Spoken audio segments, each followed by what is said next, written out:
Hey everybody, Nick Espinoza, your chief security fanatic here, and it is Sunday, so we are doing breaches of the week. And this week, like every other, was just absolutely insane. Ton of healthcare. We're going to talk about essentially predictions for 2025 because we're wrapping up basically this year, the state of cybersecurity for next year. And as always, I want to start with thanking those people that sent me a lot of this information. That would be Alexei Narkanov, Cornelia Funke, and Hugh Pembroke. Thank you very much, and please keep sending these tips my way. It always helps me out. And with that, let's start here in the United States with Datamax Applied Technology. That's Datamax with two X's for extra data. I don't know. Anyway, on November 25th, they basically filed notice with Maine after discovering essentially that their network was subject to unauthorized access. Sensitive data was hit basically in Datamax's infrastructure, including names, social security numbers, driver's license numbers, and medical information. Datamax is sending out breach notifications to those affected, which is about 61,000 of you. So heads up to you if you use Datamax for all your extra data needs. Moving on, Chenomics. This is an international development firm with about $1.4 billion alone just in U.S. government contracts. So this is awesome. They discovered suspicious activity on December 15th. And here's the thing. They launched an investigation that revealed that the attackers had been in their system and maintaining persistence since May 30th of 2023, over a year and a half ago. And basically these jerks continue to have access to essentially Chenomics systems until January 9 of 2024. Now, Chenomics has declined to comment about basically why they waited more a year to notify the victims, but they said the investigation took time to complete. That said, that is no excuse. You notify everybody with a heads up to say we're looking into this, and if your investigation takes a year, so be it, but at least people are notified so they can protect themselves. Now, the information, according to Chenomics, that was potentially hit and taken was social security numbers, state IDs, passports, U.S. military IDs, health information, biometric data, that's great, and even signatures. So, filing with regulators in Maine said 263,136 people were affected by this. And if they've got the signatures and your social security number and all of that, it's very easy to forge a whole lot of documents, including loan applications. If you work for Chenomics, make sure you're freezing your credit. Moving on. Let's talk about Atrium Health, because they're apologizing to patients after their personal information may have been leaked as part of a large data breach. Now, this apparently impacted patients who used the My Atrium Health and My Carolinas portals between January of 2015 through July of 2019. Now, what happened here is something I've been reporting on for probably about a year and a half now, is that essentially they had integrated cookies into those two portals that was being scraped and then given, that information was being given to Facebook, Google, et cetera, et cetera. If you recall, a lot of the basically top 100 hospital systems, not to mention a slew of others here in the United States, were caught up in this. So this continues to rear its ugly head. Moving on. ESHA, basically they filed with Health and Human Services after discovering information had been basically provided to a company that was unauthorized, basically in terms of access. I can't speak apparently. Now, as a result of this, they said an unauthorized party was able to access sensitive information. I do not have a listing of what that sensitive info is, but if they're filing with Health and Human Services, it's probably going to be medical. ESHA began sending out notifications to the 76,922 involved. So if you use ESHA for whatever health thing they do for you, heads up. Moving on, Zane Benefits, or does it benefit Zane? Not sure. On November 25, they filed with Massachusetts after discovering an unauthorized party gained access to their infrastructure, and they are declaring that names, social security numbers, emails, phone numbers, and mailing addresses were caught up in this. Zane Benefits are sending out notifications as well. Moving on. The Arthur Center Community Health on November 21, they filed with Health and Human Services after an unauthorized party accessed confidential information on their infrastructure. I do not have a listing of that sensitive information, but Arthur Center began sending out notices as well. Now we've got a brand new supply chain hit for you. There is a healthcare provider, and it's a healthcare heavy week, Point Click Care.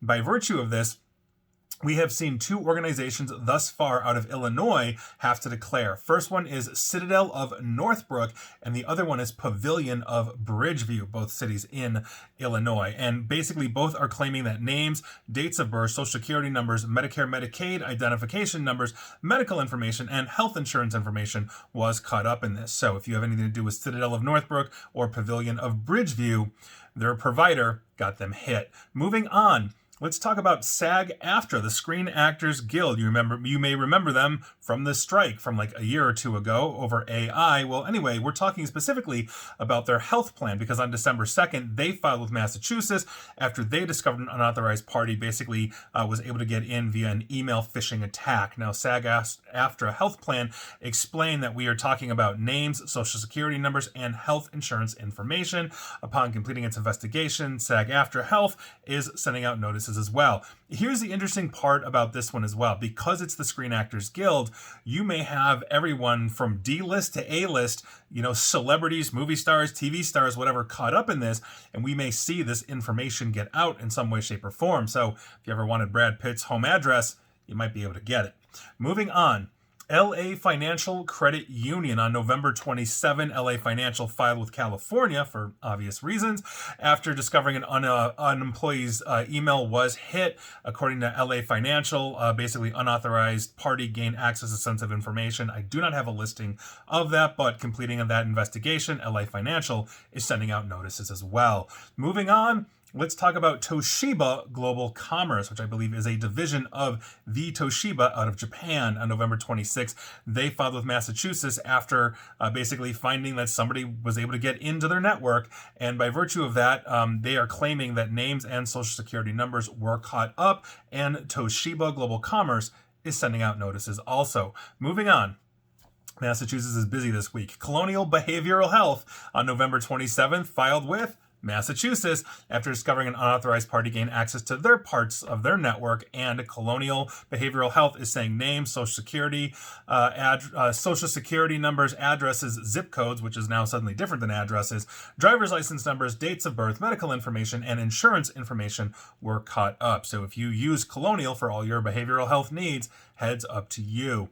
Moving on, Western Montana Mental Health, they filed with Health and Human Services Office of Civil Rights, basically saying that they had illegal access into their system. I do not know what type. They said an unauthorized party was able to access sensitive information. I do not have this listing. I don't know, for whatever reason, they're not declaring listings this week, even though they're declaring breaches or the types of data. But anyway, Western Montana Mental Health is sending out a whole bunch of notices, so heads up to you if you're one of the 6 people that live there. And for the record, you have a beautiful state, even though there's 6 of you. Moving on, Mid-Ohio Psychological Services, or MOPS, because that's their nickname. They filed with Health and Human Services as well. An unauthorized party was able to get access into them. MOPS basically said that they had sensitive information hit. Again, no listing for some reason. It's usually we see listings of this. MOPS is sending out information as well. So Mid-Ohio Psychological Services, heads up to you. Hopefully it doesn't stress you out even more. Moving on. Jefferson Dental Center in scenic South Bend, Indiana. It actually is a really nice area. Now, they discovered on November 15th that their network had suffered a cyber attack and some jerk gained access to patient information.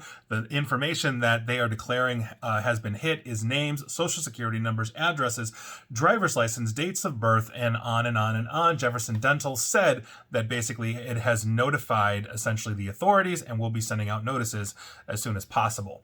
Moving on. MOVEit rears its ugly head once again because MOVEit just won't go away, and it's been almost 2 years with this stupid data breach, but we basically keep seeing breaches left and right. This week, it's Xerox, Nokia, Bank of America, and Morgan Stanley. So pretty small players in the corporate world. Now, here's what happened. They're not actually declaring a breach, but this past Monday, an entity basically in the dark web that goes by Nameless, and the E's are 3s for leet speak, began leaking what they claim to be personal data belonging to all of those corporations, plus workers at other firms affected by the MOVEit vulnerability. And so this is in the process of being determined, but obviously MOVEit was a massive issue due to the Russian ransomware gang Klop basically going to town on it and stealing a whole bunch of information from like everybody. So we'll see what happens, but we should probably start seeing potential breach notifications from Xerox, Nokia, Bank of America, and Morgan Stanley. Again, your local small business.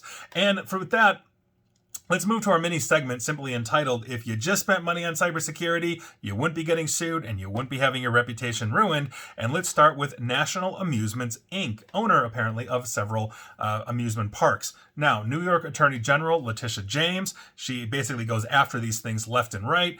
And basically the global movie theater, not amusements, global movie theater operator National Amusements basically settled a lawsuit stemming from a 2022 data breach reported by National that affected 82,128 employees of that company. Now, as a part of that settlement, National agreed to pay $250,000 in penalties, which is incredibly low, and basically and promised the New York State to improve existing cybersecurity infrastructure to prevent future data breaches. So I hope National Amusement basically does that, and if you are one of the 82,128 there, you might be entitled to 50 cents. I'm not sure. Lawyers get most of that.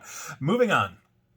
Kiesel, Young, and Logan law firm, Kiesel, KYL, let's just call them KYL, basically they failed to protect the personal information of more than 300,000 people that was exposed in a June data breach, and this is according to a proposed federal class action. Now, Michael Littman, basically the plaintiff here, alleged that KYL breached its duties under common law, federal and state data security regulations, and industry standards to implement reasonable and adequate measures to protect sensitive information and provide timely notice of this breach. So there you go. If you use KYL, the Kiesel, Young, and Logan law firm, heads up to you, you may eventually be entitled to compensation, even though you may have a new lawyer now. Moving on.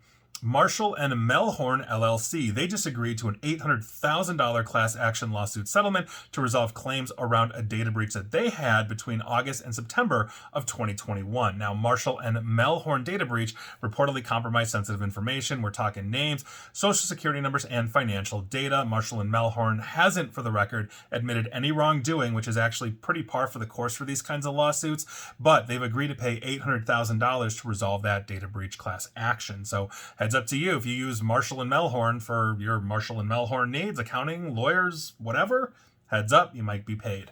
Moving on, Common Spirit Health, the massive health system, and I remember talking about that data breach like a year or so ago. Apparently, a Colorado judge just tossed that data breach suit against the hospital chain, saying that the plaintiff failed to allege any real injuries and therefore had no standing to sue. Now, the rest of it was behind a paywall, and I ain't paying just to hear about Common Health, but heads up to you, if you were anticipating any kind of return on Common Spirit Health, which I believe is based here out of Chicago, heads up to you. Probably not going to get paid anytime soon. And with that, those were the companies that were getting sued or getting paid or getting off. So by virtue of that, if they had just spent money on cybersecurity, they wouldn't be getting sued, they wouldn't be paying out, and they wouldn't have their reputations ruined. And with that, let's move on to our next data breach of this week, which will be Blue Yonder. Interesting name. Anyway, on November 21, they posted on their website explaining that they were targeted in a ransomware attack. And it's too early to tell if any sensitive information was taken, but obviously it always remains a possibility in these things. Blue Yonder is currently investigating, and they will begin sending out notices as well. So that's pretty wild, Blue Yonder. Boom, boom. Moving on. Multinational telecommunications giant BT Group. You may know them as British Telecom, their former name. Now, they confirmed basically that its BT Conferencing Business Division shut down some of its servers as a result of a ransomware breach by the Black Basta ransomware gang. Now, a company spokesperson talking to publications said that the security incident did not impact BT Group's operations or BT conferencing services, so it's unclear if any of the systems were encrypted or data was stolen. We're not sure what's going on, but either way, here we are, and BT, British Telecom, is the largest carrier in the United Kingdom, so we'll see what happens there. And with that, let's go to our finally for this week. And we are going to talk about basically the emerging cyber threats per Experian's latest report known as the Data Breach Industry Forecast. This is their 12th annual one that they've done. I read these every year for the record because I like talking about these things, and it's interesting to see basically where we're going to be in 2025 because they've basically listed out 5 critical predictions that I think you need to hear. And with that, first one is teens are growing as a problem. So basically, the world of hacking is not confined to adults by any stretch of the imagination. And according to the Federal Bureau of Investigation, the average age of someone arrested for cybercrime is now 19 versus the age of 37 for any other type of crime, meaning the youngins are doing a lot of this. Now, many teens will also have been recruited into this type of business, basically by criminal organizations, fraudsters, all this kind of stuff. They reach them through online gaming, chat, and social media, especially if they've got any kind of aptitude, and why not make a whole bunch of money and have an easy life? That's usually the pitch. So as more states pass legislation against things like revenge porn, cyberbullying, and other forms of online fraudulent attacks, we may see a dramatic increase in the number of teens prosecuted for both hacking and fraud. And remember, when you're 18, you're legally an adult. So if you are 18 or, and watching or listening to this, heads up to you, man. I hope you're not doing anything wrong, or girl. Moving on. The point number 2, or the second prediction they have, is that internal fraud is going to rise. Now, obviously, as more companies tap in, into things like artificial intelligence to train their employees, they need to train on responsible use of AI. And so by virtue of that, we could see a marked increase in the use of that, that AI education by those basically very same employees, basically leveraging artificial intelligence for things like internal theft, sensitive information sourcing, and much, much more. So in 2025, we could basically see at least one global brand impacted by fraud perpetrated by an insider to whom it provided educational AI training. In other words, because I was flummoxing my words there a little bit, you're training your employees on artificial intelligence. They get really good at, let's say, ChatGPT or Anthropic, or take your pick on any one of these, and they start leveraging it for scams inside your organization. Insider threat is actually a huge problem that a lot of corporations have. And when you're looking at every major, basically, cybersecurity framework, think NIST or ISO, etc., basically there are entire sections and parts about insider threat, separation of duties to thwart insider threat, detecting insider threat, etc., etc. So big issue, and it's going to rise in 2025, according to Experian. Now, the third point they made, essentially, is that data centers are becoming a most favorite target because they're power hungry, and global attackers have had basically large data centers in their gun sites for years, but one clear attack vector has emerged, basically thanks to the exponential growth of generative AI for both business and personal, and that is energy, power, electricity, that which basically allows you to watch me. So with that, on average, and I've mentioned this before in previous videos and segments, etc., a single ChatGPT query uses as basically 10 times more energy than a standard Google search. Now, all of these entities represent new attack surfaces that could be essentially disrupted by bad actors, and basically this problem is being exacerbated globally. Cloud infrastructure and data center technology and security vary wildly from country to country, and within the next year, basically these cyber attacks basically may successfully jeopardize a nation state's cloud infrastructure through an attack on the power essentially that essentially is needed to run it. So they're not going necessarily after the data center, but as an attack against a nation state, knocking out the power grid basically brings the internet down, because quite frankly, that's what it is. What is the cloud? It's somebody else's server, right? And it's usually sitting in a data center. And I've done videos and podcasts and radio segments on, here in the United States, the need to basically generate more power, because right now data center development is stopping in some areas because the grids can't handle it. So this is actually a really big problem that I think Experian is bringing to light, or at least talking about, that I've talked about as well. And so I think that is going to be a big problem as well. Now, the fourth one that they have here is that the predators are becoming prey. And I've actually talked about this one as well in the past year, and it's going to continue to increase because a recent story of basically criminal attackers being duped by sophisticated malware from even a more malicious attacker, not that anybody's losing sleep or crying over that one, and basically those attackers that are less sophisticated are losing their funds, and essentially that is a fast-growing trend here in the underworld, right? Predators becoming the prey. And so 2025 may see an increase of of hacker-on-hacker attacks for either political or monetary reasons. Those incidents basically highlight how the boundaries between predator and prey in the digital world are being increasingly blurred. In other words, gray hat, we'll see what happens. But, either way, if criminals are fighting criminals, I'd rather have them do that than basically infecting us. That said, they have to infect us to get money so that somebody else can steal it. So here we are. Moving on. The fifth and final prediction, although I do have a bonus one for you, is simply this. Experian says that dynamic identification is the next defense against fraud. Interestingly enough, I don't think this is going to happen here in the United States, at least at the national level. So think about it this way. As regular 256-bit, traditional 256-bit encryption starts to become obsolete and AI-driven fraud is increasing in sophistication so quickly that basically these criminals will soon be able to create virtually undiscernible proof-of-life documents that will fool even the most discriminating eye or identification system. In other words, you can already buy passports in the dark web that look absolutely amazing, for basically any country. You want to be a citizen of North Korea, quote unquote, you can buy that passport in the dark web. Same with US and every major country. That if you're in a country and you're watching this, I can buy your passport in the dark web.